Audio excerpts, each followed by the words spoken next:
re-injecting the human element into talent development. It's not that people we're not robots, we're not AI. Like we don't just absorb information in kind of this vacuum. It's like it happens within the space of our everyday lives and our humanness. And so I think there's a little bit of an opportunity for us to inject a little bit more humanity into some of our talent development. Hello and welcome to the Making Better podcast, where we talk about making ourselves, our teams, and our organizations better. Whether you are a business leader, a talent development professional, or an individual contributor, I guarantee this show will give you actionable insights to help improve your own performance and the performance of those around you. Our guest today is Stephen Mostrom. Stephen has spent over 10 years building talent development programs for companies like Bank of America and Silicon Valley Bank. And now he's writing Develop Daily, the growth guide for business professionals. In today's episode, we talk about how to decide if you want to leave the corporate world and go out on your own, what Stephen calls the learning cliff, and why a growth mindset is the number one skill to succeed in your career. Before we get into the discussion, I want to remind everybody that if this is your first time listening to the show, make sure you subscribe so you never miss a future episode. And if you are already subscribed, then I would ask that you share this show with just one other person, because that is how we grow. I can't tell you how much it means to me. So with that, let's jump into the discussion. So Stephen, I think we have to start by addressing the elephant in the room, and the fact that you had a front row seat to a very large story in 2023. What was it like to have a front row seat to Silicon Valley Bank and everything that happened there? Yeah, Matt, it was, in a word, eye-opening. At the time that Silicon Valley Bank collapsed, I mean, there's really no other word for it. I'd been in the banking industry for almost 15 years at that point. I had processed mortgage applications during the Great Recession at Chase, and seen just really like the most difficult side of that time period in our economy. And so I thought I had seen everything when it came to the banking industry. And the banking industry gets a lot of news and a lot of attention when things are not going right. But when things are going well, it's kind of a very stable and often even boring industry, because that's just kind of the nature of the beast. And so my experience with SVB was one day everything is totally normal. We're humming along, as L&D professionals, we're thinking 6 months, 12 months, 18 months into the future, what are these programs going to look like? And then all of a sudden there starts to be this little bit of chatter, this little bit of noise. Our CEO pulls us together for what seems like a pretty, innocuous all hands call. He's talking about, finance elements, like we're cashing out on some, securities that we've held for a while. To be honest, I was sort of like half paying attention to that call and, half working on some of my projects. Yeah, because this is all via Zoom. It just seemed like an everyday thing. And so to then, after that call closes, to start, I got texts from friends of mine. They're like, SVB's in the news. What's going on? And I'm like, yeah, I don't know. What is going on? What is going on? And I remember very distinctly, my wife asking questions about, I'm saying this, should we be worried? I said, I don't really know. Let's give it a little bit of time. And that evening I jumped on Twitter because I wanted to see, what's the buzz. And I remember seeing a handful of really prominent names saying, you need to pull your money out of SVB right now if you're a tech startup. And that was the signal that, this might actually be something to worry about. And so what followed was really unprecedented in my experience working anywhere. Essentially just a time period where nobody had answers to anything. I mean, I remember joining calls with very senior level leaders at the company. And really the call was, we know nothing. We have nothing to share. We're just pulling you together to tell you we don't know anything. And so there was this very bizarre, series of events where we really just had to sit and wait and see what was going to happen. And so, that played out over a couple of weeks. And then, as most folks know, the FDIC stepped in, and that created a whole different, unique series of challenges. I technically worked for the government for a bit, while I was at SVB under the FDIC, and then eventually First Citizens acquired us, and then began to go through their process and layoffs and all that fun stuff. And Yeah. so Yeah. eventually I was caught in that layoff cycle. But honestly, by the time that happened, the writing had been on the wall for so long, and that gave my wife and I this unique opportunity to really kind of consider, how do we want to move forward, what do we want to do. And so I've now had about 6 months to reflect on the SVB experience, and maybe I'll just share two kind of takeaways that I've had from that. The first is that I'm a big believer in control what you can control and let go of the Yeah. things that you can't control in life and in work and all of that. And so, this was just one of those situations where I couldn't control anything, Yeah. an unprecedented bank run, the kind that we haven't seen since the Great Depression of the 30s. Who can anticipate that that's going to happen? You just can't control things like Yeah. that. To the point where I remember my wife and I had a vacation scheduled for Portugal for like 2 days after all the SVB stuff happened. And we were talking, we're Wow. like, we need to cancel our trip. What are we going to do? And I remember telling her, I was like, there's literally nothing we can do. We might as well just go to I'm Portugal, have an That's a amazing, great. Yeah, and come that's back. great. So that's my one takeaway: control what you can control, let go of everything else. And then my other big takeaway, and ultimately what led me to the path that I've been on for the rest of the year, is prior to SVB, I had this image of the corporate 9 to 5 as the stable career option, and starting your Yeah. own business or something entrepreneurial as this high risk career option. And I think a lot of us have seen that, whether it's SVB collapsing overnight or even just the mass wave of tech layoffs over the last 2 years, that the corporate 9 to 5 may not be as risk free as a lot of us thought.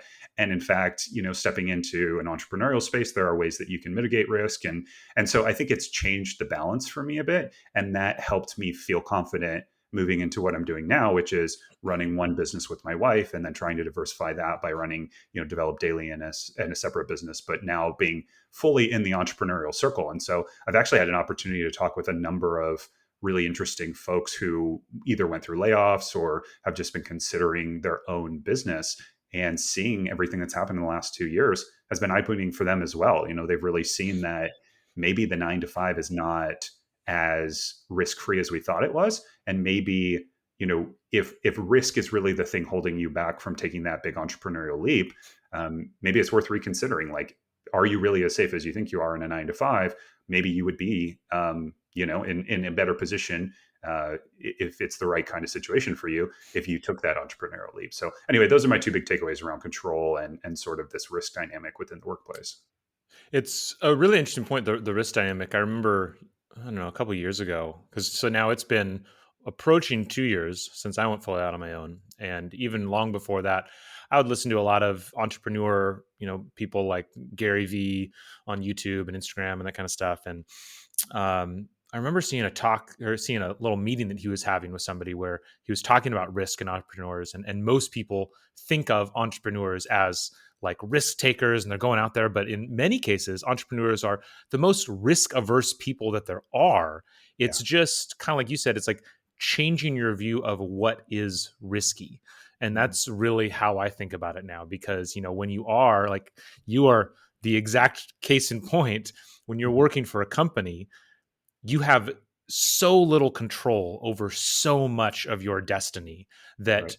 that that is a very big form of risk. Now, when you're doing it all on your own, you control everything, but now you control everything, like you're responsible for it all. So it's a different kind of risk. And it just kind of depends on how you think about yourself, how you think about the world, kind of your situation in life, as to which represents the truer risk to you, I suppose. Yeah. Yeah. Yeah, no, I think it's such an important topic for folks to think through. And one area that we really started to think of in terms of risk as well was, what's the risk to our values and our lifestyle and the things that we Interesting. really hold close. And I remember sitting down and thinking, if I take this entrepreneurial leap, we have two children. We have a 3-year-old and a 4-year-old. Is this going to put them financially at risk if we take Sure. this big career step?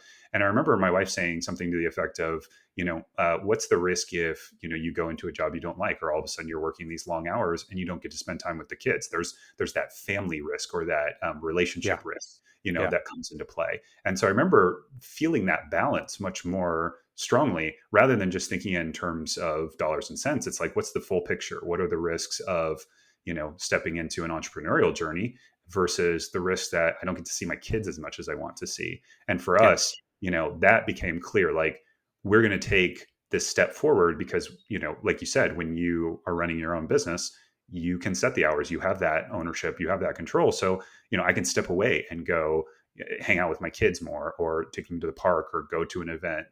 I can set my own hours, that kind of thing. And for us in the stage of life we're at, that's just so important. And so I remember factoring that in almost as a risk. Like, if I don't do this, what is going to be the impact to these people that I cherish so much?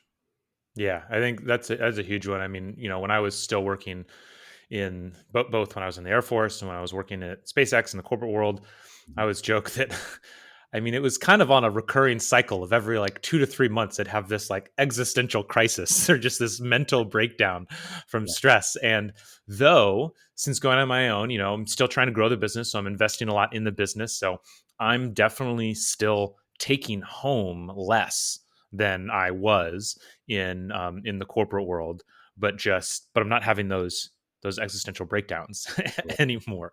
And right. so I wasn't planning on going down this road, but I mean, we keep hearing, especially in the learning and development industry, there's always that saying that learning is the first thing to get cut. Sure. My wife's in marketing, and so she would say marketing's the first thing to get cut. But Yeah. it's probably one of those two. I don't know about you. I keep running into a lot of my contacts, a lot of my friends. They're getting laid off. They were laid off a while ago, and it's taken them forever to find a new role. Some people are picking up work. You made the decision to say, like, okay, like, I'm going to stop looking for a new role and just do my own thing. Yeah. What do you? I guess you've reflected on it a little bit, but I guess if you could get a little bit more specific about, for someone who's in that position, a lot of we happen to be in a world that lends itself to side hustles, and it's really easy to get laid off and then just like start looking for work. But there's a decision to be made of like, are you doing it as a side hustle, or are you like making a commitment to try to do this? For somebody who's sitting in that world of trying to like decide which way they would want to go, do you have any other thoughts on like kind of like a couple things to think through for that kind of making that kind of decision? Yeah, absolutely. And it's, to be perfectly honest, it's probably been the hardest career decision I had to make, just because it felt so enormous. And again, having kids, my wife and I joke, we're like, if it was just the two of us, we could survive on, beans and rice and whatever you need to Yeah, do. But once you have kids, the whole equation new feels thing. like it changes a little bit. And so, yeah, I mean, I remember sitting down with my wife and having these very long conversations of, what direction do we want to go? What do we value? How do we want to structure our lives? And I think it was maybe one of the first times, since she and I met in grad school, we had been on this trajectory of taking these different roles and pursuing these different career paths. My wife's also in marketing, and so it was really this opportunity for us to kind of pause and reflect. And so, my first recommendation is always try to know yourself as well as you can. And if you have a partner or someone that you're living life with, try to make sure that you understand and know them the best you can as well. Because, in my experience, building a life around the things that are really, really essential to who you are is one of the best ways to avoid those existential crises and burnout and all of that. And so for us, it came down to family. I mean, that was really like the number one thing. We wanted to spend time with our kids. And so we really started asking the questions, how do we get there? If that is our end goal, how do we get there? And entrepreneurship seemed like, the most direct path. The other thing I would say is, I was fortunate that my wife and I had been building a separate business, a marketing business, for 6 to 7 years. And it had really kind of hit a nice velocity right as SVB was happening. And so, a little bit of that was circumstance, where my wife landed the biggest client she'd ever landed a few weeks before SVB went down. And so we had this little bit of safety net.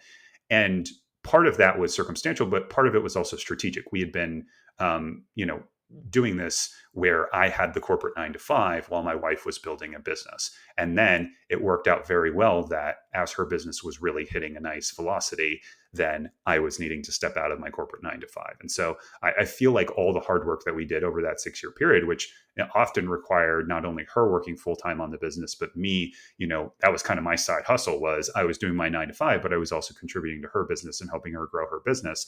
And so by the time that kind of took off, then we were in a good place. And so I was able to step away and then continue to work in her business, which was bringing in money while building up now Develop Daily, which is, my business, and getting that up and running. And it takes time. I'm now 6 months in, and you're several years in, and it takes time to get something up and running and to get to that trajectory that you really want to be at. And so I've been fortunate to be able to continue to work with my wife on the marketing agency and bring in the money that we need to bring in there, while also building out what I'm really passionate about in Develop Daily, and bringing that to my audience on LinkedIn and companies and things like that. And so there are some very smart people who talk about this idea of portfolio approach in entrepreneurship. And Yeah. it's kind of this idea of taking, the same investment portfolio approach that you would take, like, let's diversify, let's make sure we're not putting all our eggs in one basket, and kind of bringing that to the entrepreneurial world. And so there are some different ways that you can do that. You can do that through having kind of a stable 9 to 5 and then doing a side hustle. Or if you have a partner, one of you does the 9 to 5, one of you does the side hustle, something like that. And now what we're doing, now that we're full-time entrepreneurs, is we're trying to diversify our income from these different businesses. And so trying to Yeah. make sure that we don't just have one stream of income. We don't just have one giant client that we're relying on. Instead, we're going to have multiple clients for the agency, and we're going to spin up this other business. And hopefully that's going to, give us a little bit of protection from just the natural ebb and flow of running your own business. Yeah. One thing that really came out from that whole story, I 100% agree with everything that you're saying. And, I think kind of that lucky timing that you mentioned, it's like what is luck is preparation meets opportunity. Yeah, exactly. And I would say kind of back to that question of, how to make this decision of, am I just kind of, picking, doing some freelancing to get me through this time, or really committing? Everybody's got to do what they need to do. Everybody's, everybody's in a different situation. But I would tend to say, because I did something like you, where I was, or like you and your wife did, where Better Everyday Studios existed for several years as a side hustle, and then like kind of slowly like grew and grew and grew until I went part-time at my corporate job, and then I just completely left my corporate job. Unless you've, and again, everybody's in their own situation, Mhm. but unless you've spent some time tinkering in the background, like the moment you get laid off probably isn't the moment to decide, okay, now is the time to like start fresh, because you're just Exactly. always going to be, you're starting from this need point of view, where it's like, oh, I need to get clients today, so you say yes to things you shouldn't say yes to. Mhm. It takes time. And so everybody encourage you to do what you got to do. You got to pay the bills, you got to do the stuff. But if you have an opportunity, Jordan Harbinger, who's a podcaster who talks about a lot of things, but a lot about networking, he always Mhm. uses the phrase, dig the well before you're thirsty. And he Mm. talks about that mainly from the point of view of networking, of, don't wait to start networking when you need to find a job. You need to be networking all the time. But I think this is true too. If you have any inkling of thinking about wanting to start your own company or go your own route outside of the corporate world, I would highly encourage people, start while you have that corporate job, so Yeah. that you can really spend time thinking through this stuff. And then maybe you just decide, now is the time for me to step out. Or Mhm. maybe, like in your situation, there's just this moment that is kind of pushed upon you, but now you're ready for that moment. Right. Yeah, exactly. And in my experience, the seed for Develop Daily, which is now what I'm running forward with, Yeah. started more than 2 years ago. I had this Yeah. idea of what I wanted to talk about and how I wanted to structure the system and all of that. And so because I was working a 9 to 5 and I was helping my wife, run this other business, it didn't make sense for me to really invest a ton of time and energy in there. And so what I landed on doing was I just started posting on LinkedIn. I just thought, well, I can take some of these ideas and just start experimenting with them on LinkedIn and see if they connect with an audience, see if I'm able to refine my messaging a bit there. And, I've now been posting daily on LinkedIn for almost 2 years.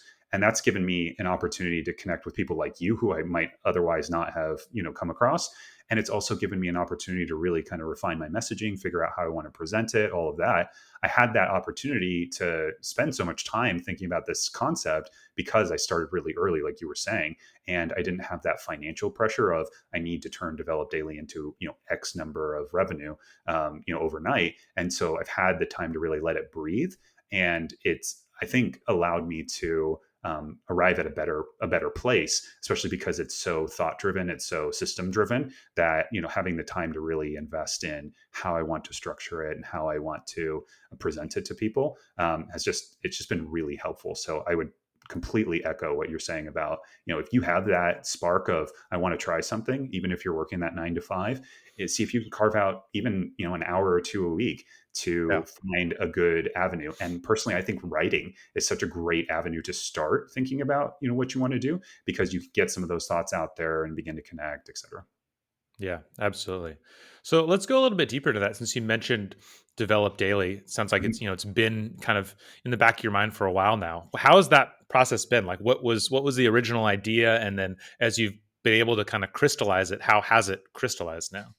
Yeah, absolutely. And I've had the privilege of working with thousands and thousands of people over my L&D career and my teaching career, to help grow their skill sets and their knowledge base. And so through that time, when you interact with enough folks, you begin to see trends, and you begin to see, where are people getting stuck in their career journey, in their development journey. Where are they flat, sort of hitting this plateau or kind of flatlining, and really seeing their career kind of stall. And that can be one of the most frustrating things for a lot of people is, I worked really hard, I got my career to a certain point, and all of a sudden it feels like I can't move forward. And I've heard that time and time again. And so that was really a problem that I began to see pretty frequently as I was running L&D programs. I was always teaching in the college system.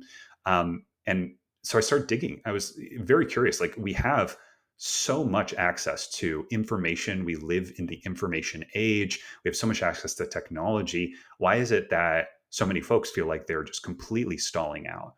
And what I arrived at was sort of this challenge that I think almost all of us run into at some point. And I've started to call it the learning cliff. And the way I would describe it is, I think for most of us, we have this education that we receive through the first 18, 20, 24 years of our life, depending on if you're going to college, if you're going to grad school. You're going to have this kind of formal time of your life where you are focused on learning to a very large extent. And behind the scenes of all that are these institutions, your schools, that are essentially telling you what to learn, when to learn, in many ways how to learn. And they're really, you have to do the work, but they are giving you everything else. They're giving you the full system, the full structure, everything you need to be successful. You show up, you do the work, and you'll get the grades, and you'll be able to move forward. And then this learning cliff happens. As soon as you are done with your formal schooling, you enter into the workforce, and all of a sudden there is no institution standing there doing much of the heavy lifting for you. You might be fortunate to work for a company that invests heavily in L&D, and has some structures in place. But even at the largest companies that I've worked for, and I've worked for Bank of America and JP Morgan Chase and some of these behemoths, they will really prop you up during the new hire phase, and they'll come along with different programs. You'll have access to information, but you won't necessarily have systems, coaching, support, everything that you would have had in college, for example. And so that's why I call it the learning cliff. For so many professionals, they're used to having this institution really prop them up, and all of a sudden they're in the workforce and they don't have that anymore, and they don't know how to grow consistently. And so their growth becomes sporadic. It becomes, I'm going to read a book over here, I'm going to attend a conference over there, I'm going to take a course, maybe I'll go back to school, but it's very inconsistent. It's not this, steady climb like it is when we're in school. And so for a lot of folks, what this leads to is, as life gets busier, as you have kids, work demands become more important, and take up more of your time. Development really falls by the wayside. And a lot of folks begin to sort of flatline in their skill sets. Their skills can even atrophy. They can run into real challenges of I'm not keeping pace. I'm not um, learning all the things that I need to learn to be successful. And then if you pair that with the age that we're living in right now, which is just this explosion in the speed of skills changing. I mean, we've all seen the AI revolution over the last 12 months or so. All of a sudden, this is a new skill that folks need to be able to jump on very, very quickly in order to stay, cutting edge and competitive. And so you have this combination of folks don't know where to go and how to kind of develop their own system, and skills are changing faster than ever. And so what that leaves is a lot of folks wondering, where do I go? What do I do? And so seeing that problem, I began to think about, how do we solve that problem, especially for folks who are mid-career professionals. Maybe they have kids, maybe they have all these other demands. It's not like they can carve out hours and hours and hours each day for learning. Yeah. We'll Yeah. see you'll see some folks on Twitter or LinkedIn or whatever saying, oh, I read 3 hours a day. It's like, that's great. I have two Great. kids. I can't read Good 3 hours job. a day, right? It's just not realistic for most folks. And so Develop Daily is the system that I came up with to address this problem. It is built on the idea that 15 minutes of development every single day is going to help your career so much more than these sporadic bits of development. And it's so much more realistic than trying to cram in, 3 hours of reading on a daily basis. It's grounded in basic principles of learning, like spaced repetition. If you space out your Yep. information, you can increase your learning by as much as 47%. And it's also grounded in human habits and sort of the human side of things. And the fact that, if I build this consistent habit, then I'm going to show up more regularly. And so that's the Develop Daily system. I started off talking about it on LinkedIn. I now have a newsletter that goes out on Sunday where I share different learning tactics and things like that. Awesome. And in 2024, I'm going to be rolling out a pair of workshops, one for leaders within corporations to help them not only develop their own system, but also roll that out to their teams, and also for individual contributors to help them, really take advantage of the built-in skill sets and knowledge they have. There's so much untapped potential within Yeah. companies. And I feel like if we can arm folks with the right system to move forward with learning, then they're going to be able to just explode with all their built-in potential, plus this really consistent flow of development. That's awesome. And I think something that I've been thinking a lot about recently is, in some ways, develop, because we're used to school, where Mhm. it spends we take years developing these like broad kind of overarching, hard to even call them skills, attributes or something. Yeah. um Learning a new skill, getting changing, moving into a new role can feel really intimidating. And Right. that's why I always say, if I ever write a book, it's going to be called Lower the Bar. Mm. Because I really think people underestimate, like if you think of skill in any skill, like the skill level in any skill on a scale of 0 to 10. Yes, getting to 10 is a near impossible feat. If you want to be the best in the world at anything, it is going to take just absolutely just maniacal focus for years in order Right. to make that happen. But if you want to get to an 8, it's surprisingly easy. Absolutely. And we can all debate on like what's an 8 or what's a 9 or whatever, and that's not the point. The point is to become pretty good at something, to go from 0 to 6 or 0 to 8, to become pretty good, to become conversant, to become competent in a lot of things, takes surprisingly little effort. And I think that's the difference, between where you have, like the Malcolm Gladwell-esque, like 10,000 hour rule. And I get that that's not really a rule. It's a very broad spectrum, but it's still thousands of hours. Like, yeah, to get like great at something, it takes thousands of hours.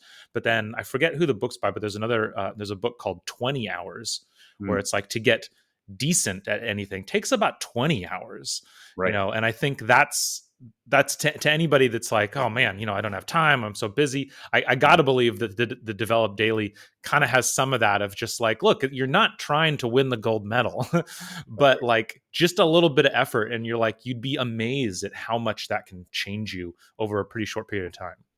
Yeah, I would 100% agree with that. To your point, I mean, if you can get to an 8 out of 10, especially across a couple of complementary Yeah. skill sets, it's Yeah. amazing how much that can boost your career. If you can be, well spoken and a good communicator, plus have a nice little, pool of technical skills, you're going to stand out so much in the workplace. And to your Yeah. point, it really is. I feel like this bar of genius status or expert status, we've framed it as so almost unattainable for the average person.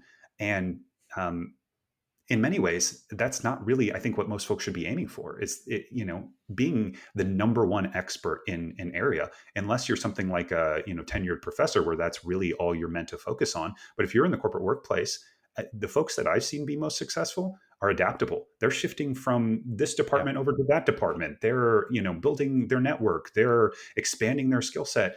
I had leaders at every company I've worked in step into roles in areas they knew nothing about and had to upskill quickly, but they were given that role because they were a strong leader and they were adaptable and they were able to take it and run with it. And so Yeah. I would 100% agree. I think that focusing on becoming the world's best at anything is probably not the best target for most folks. It's how can I build this really competitive and complementary skill set that's going to help me stand out in the market and either land a promotion or land that new opportunity that I'm looking for, and really trying to meet folks where they're at. I teach at a community college. And so I'm not at Harvard, I'm not at Yale, I'm not, with students that are able to give just this 100% undivided attention to, their education. In many cases, I'm working with students who are either coming back to school later in life or are young people who are coming from very difficult, either financial or life circumstances.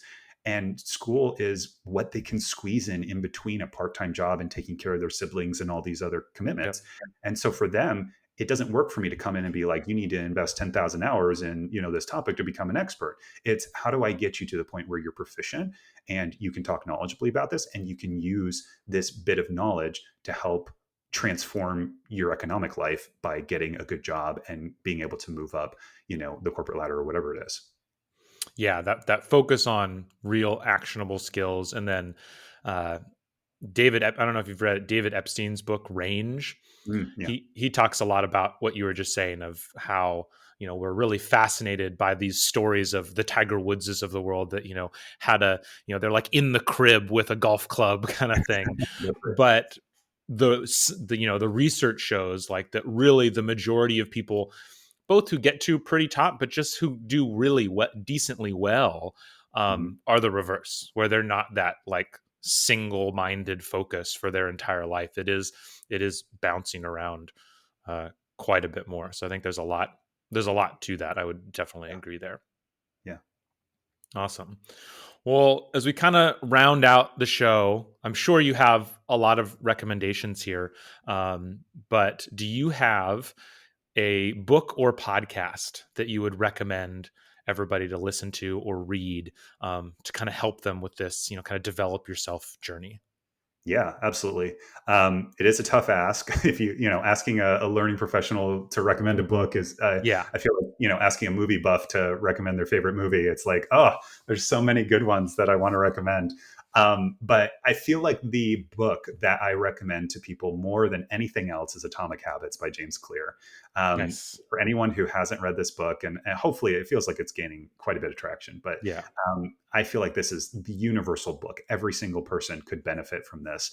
And it's amazing when you look at your personal day, how much habit formation and these consistent habits really impact your ability to get work done, to structure your day, all of that. And James just does such an amazing job of breaking habits down into very practical knowledge and systems. So understanding how do my habits work and how do I move forward with building stronger, better habits. I just think he does such an amazing job talking about that. So I would highly, highly recommend Atomic Habits. And then if I could do just a couple of quick honorable mentions, Totally.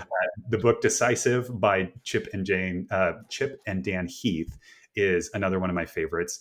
It's all about decision making and how to be more effective at making strong decisions, which again is something that's just really applicable to everyday life. And then on the podcast side, I'm a huge fan of Deep Work by Cal Newport. And then I'm also a big fan of The Daily Stoic by Ryan Holiday. I just think those two podcasts are just really great ways to get plugged into good productivity systems, good ways of thinking, some nice stoic philosophy, that kind of thing. So those would be a couple of recommendations. Awesome. I'm also a huge fan of Cal Newport. He has been, ever since I read the book Deep Work, changed my whole way of thinking about the world. Very, Yeah, very big fan for sure. yeah, me Awesome. too. Uh, okay, so then speaking of yourself, when you look back, you've had quite a life. We didn't even get into stuff that I thought we were going to get into. Like you have a JD. Like, come Yeah, on. Like, how did you get a law degree, and now you're in L&D? We didn't even get into that. yeah. But when you look back at your career, what are the biggest skills that have most helped you be successful? Yeah, and I'll try to weave in just a brief mention of the law degree journey into this question because I think it's applicable. But looking back on my career, I have noticed that growth mindset is the number one skill, uh, tool, whatever you want to call it, that I reach for on a regular basis. And for anyone who doesn't know, growth mindset comes from an amazing book called Mindset by Carol Dweck. She's a Stanford psychologist, and she differentiates between this idea of a fixed mindset, which is where you view challenges as these kind of immovable barriers or obstacles, versus someone who has a growth mindset, and that's where you view challenges as opportunities, and you essentially back yourself to be able to figure things out on the go. And when I look back at my career, whether it's making the pivot from, this kind of trajectory towards a law firm into more the business world, then being in, I was in a sales focused role, like sales consulting, then having this L&D opportunity open up and just going, okay, I'm gonna take that jump. I'm gonna go into this field that I don't know anything about, but I'm going to back myself to be successful in there. And so growth mindset is really what's kind of propelled me forward from this kind of very twisty and windy career journey. And I even see it as I was making the transition out of Silicon Valley Bank and into my now entrepreneurial journey, having that growth mindset of, man, being an entrepreneur is scary, but I trust my skill sets. I trust my ability to go figure it out. And so I'm going to make that dive and I'm going to, really give it a go versus allowing fear and sort of this fixed mindset to get in the way. And so the nice thing about growth mindset, it is something that you can invest in. And so if you hang out with me on LinkedIn, I talk about it all the time, but one of my favorite little tools is growth mindset affirmations, just these simple statements of growth mindset that you can weave into your morning routine, journaling, if you're doing like a gratitude practice in the evenings. There's a lot of little ways to just plug in these growth mindset affirmations and begin to form that very strong kind of mental foundation that's going to help you so much moving forward. Awesome. I couldn't agree more with that. That's a growth mindset. It feels like it's becoming more important as the world just gets more and more chaotic. Absolutely. So we spent a lot of today talking about kind of the personal journey and how individuals can learn more, improve themselves. But obviously you've spent a lot of time in the corporate world as well. So when you kind of combine those two things, when you reflect on the corporate world, what is one thing that you think would help? What's one biggest opportunity for talent development teams in organizations to get better? Maybe that's kind of connecting this, like helping bridge this gap of where people are hitting that learning cliff. Like what are some things from this personal development world that talent development folks can pick up and run with? Yeah, absolutely.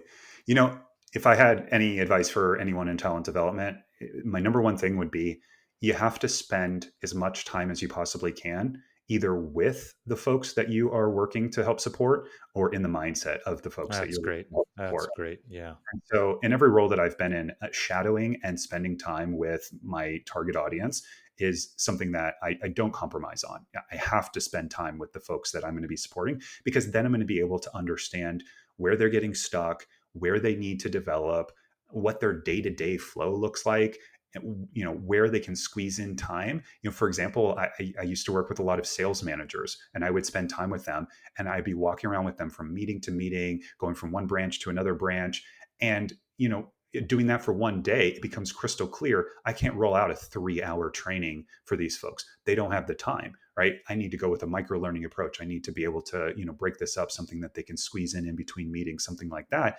I wouldn't know that, right? If I'm just in my little L&D bubble, right, I'm going to think about, oh, what's the best way for, this knowledge to get through?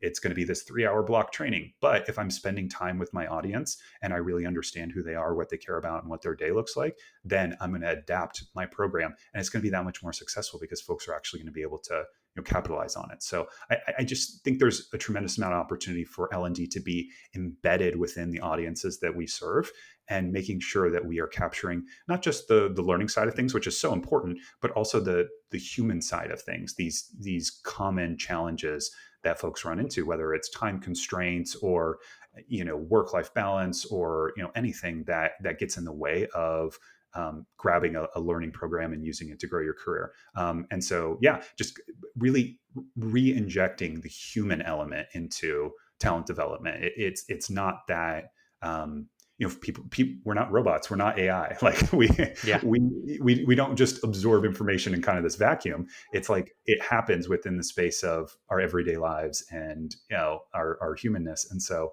I think there's a little bit of an opportunity for us to inject a little bit more humanity into some of our talent development. Absolutely. Awesome. Well, fantastic. I'm so excited that you were here today. I think a lot of people, I got a lot out of this. I'm sure a lot of people listening, like I mentioned, there's plenty of people that I'm sure we both know who are, worried about their job, looking for a new job, on the fence Mm-hmm. about figuring out what's next in their career. So I think there's a lot here for them. We're going to make sure to put in the show notes all the ways to connect with you, whether that's, getting in with Develop Daily, finding you on LinkedIn, all that stuff. We'll make sure that's below. So if you're listening, check out the show notes and you'll get links to sign up for all this great stuff. Thank you so much. We're recording right before the holidays, so thank you for taking the time. Hope you have good holidays, good end of the year. Anything final words you want to leave the listeners with? No, just it's been great, Matt. Thanks so much for having me, and folks, enjoy your holidays and keep learning. Awesome. Have a great day. Thanks. Thank you so much for tuning in today. If you liked the discussion, make sure to hit like and subscribe so you never miss an episode. As a reminder, if your team is struggling keeping up with the training development demands of your organization, we want to help. Better Everyday Studios is a full-service instructional design team that can help you with everything from ideation to actual content creation and delivery. Please reach out to us using the link in the episode notes below. Have a great day.